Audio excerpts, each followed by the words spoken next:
Good day. This is Professor Damon Bond of Bond Realty Group. Today, this morning, I'm going to discuss political activism and how you can change it to make your life better. A couple of things here. With the recent election of Donald Trump, there are people carrying on the streets, angry, upset, disenchanted, disheartened, sullen. And I understand these feelings. However, it came too late. It's the same way as when people try to buy a home, it's too late for them to do many things for them to get that home. So let's look at a couple of things over here.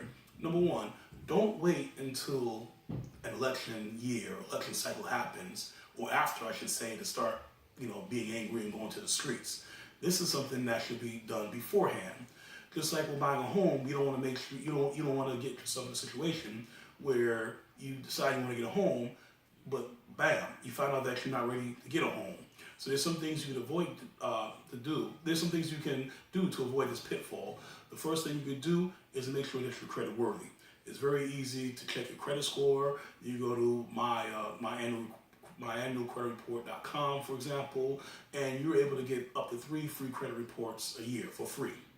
This is mandated by Congress. Well, just like with political activism, you can start from the beginning. And the beginning, of course, is campaigning every day. Not just every 4 years or 2 years when there's election, but you could do this. You could sow the seeds for candidates who you believe in, who represent your best interests. This is what needs to be done.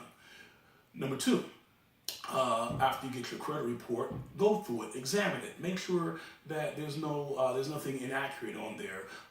There's no negative things which you didn't do. You don't want any accounts there that you never opened or something that says you didn't pay and that you paid. In other words, just go through it to make sure it's correct and that's accurate. That's why you want to have a credit report order to begin with. Well, just like with your candidates, vet them out. Make sure that they represent your interests. Make sure they're not just blowing you hot air or just selling you a bill of goods, as the expression goes. You want to make sure that they represent your best interests once again. You see there's a common thread here. The other thing you do after you get your credit report is realistically shop around to see what kind of home you want.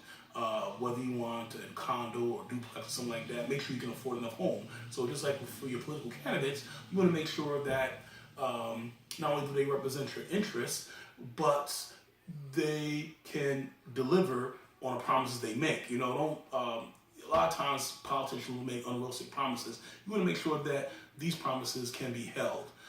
Just like when you're buying a home, you want to make sure that you can actually afford that home.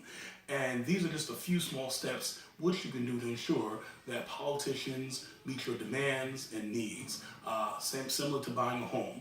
And with that, I bid you good day. Professor Damon Bond, Bond Realty Group. Be well.